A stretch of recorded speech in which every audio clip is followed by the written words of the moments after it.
What's up everyone, in this tutorial we'll be showing you how to make Mailchimp email mobile friendly. So currently we're on our Mailchimp account and we're going to go over to the top left corner and click on create. We're going to select design email, then under content we're going to click on design email. And right here we will be picking up from a design we started already, so we're going to click on edit design. Now one of the challenges mobile users can face is when we have pictures along with text. You might have text within the boundaries of your mobile device, but you might find yourself scrolling to see all of the picture on your mobile device. Well, to fix that, we're just going to click on this, for example, and make some edits. So right here we have a picture and some text. We're going to come over here and click on this icon, which is the source code. We're going to click on it, and then you'll see the text in a code format. We're going to click on the last line, click on enter twice to give some space, and then we're going to type in some CSS.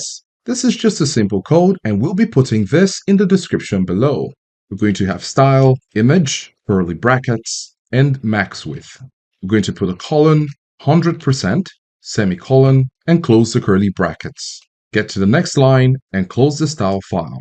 And there you go. This is what we want to have to make sure that our images are aligned when we're using our mobile devices. This will make it mobile friendly. So now we're going to click on save.